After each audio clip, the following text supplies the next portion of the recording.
नमस्कार मंडळी.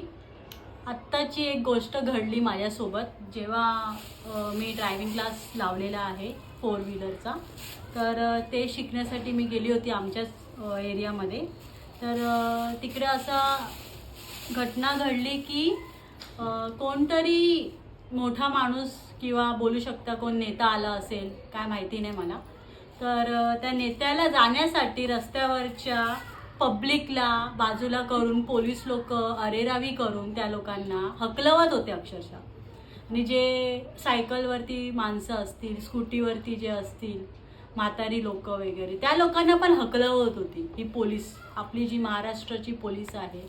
वसई विरार इकडे ही घटना फायर ब्रिगेडच्या इथे ही घडली आहे.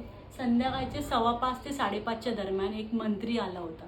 त्याच्यामुळे मी स्वतः ड्रायव्हिंग सीटवर असल्यामुळे मला व्हिडिओ बनवता नाही आला. एक पोलीस अचानक माझ्या अंगावरती आला आणि बोलला, काय टाइमपास करतेस तू? अरे गाडी शिकतोय माणूस, तर टाइमपास करत शिकतोय का? टाइमपास करण्यासाठी आलाय का रस्त्यावरती? गाडी शिकण्यासाठी तो पोलीसवाला तो काय आईच्या पोटातून शिकून आला गाडी? त्याने पण कुठे क्लासेस ड्रायव्हिंग स्कूल लावलीच असेल ना. ह्याच्यावरती तुम्ही नक्की कमेंट करा. हा व्हिडिओ जास्तीत जास्त लोकांकडे व्हायरल झालाच पाहिजे आणि शेअर करा की ह्या नेते लोकांसाठी हे लोक ग्रीन कॉरिडॉर बनवून देतात. या ना तुम्ही रस्त्यावर चालत, जशी साधारण पब्लिक तुमच्याकडे जशी चालत असते रस्त्यावरती, तुम्ही पण या. तुम्हाला त्या काळ्या काळ्या काचांचा एक मुद्दा आहे. आपल्याला साधारण जी पब्लिक आहे, कारला जर काळ्या कलरच्या काचा लावल्या तर आपल्याला 5 ते 10,000चा फाईन आहे. या नेत्या लोकांच्या काचांना फाईन नाही लागत का हो? रोड टॅक्स भरतात ना. रोड टॅक्स काय त्यांना फ्री दिलाय का मोदी लोकांनी? मोदी जे आहेत आपले भारताचे पंतप्रधान, त्यांनी फ्री दिलंय ह्या लोकांना, नेत्या लोकांना. आम्ही पण रोड टॅक्स भरलाय, आमच्याकडे पण गाड्या आहेत. म्हणून काय झालं, तुम्ही लोकांचे म्हणजे तुमचं प्रेशर हँडल नाही होते, त्याच्यामुळे तुम्ही लोक साधारण जनतेला, अरे म्हणून तर वसई विरारची अशी हालत आहे.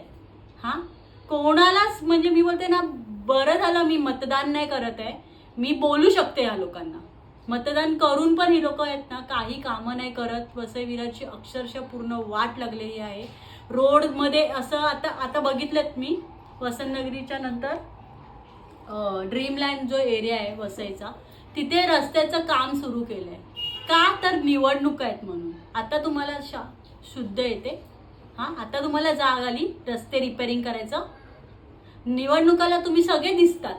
हां, नंतर 5 वर्ष तुम्ही लोक पूर्ण नाहीसेच होत जातो. तुमचा पूर्ण बायोडेटाच गायब होऊन जातो या जगातून. परत 5 वर्षाने तोंड येतात तुम्ही दाखवायला.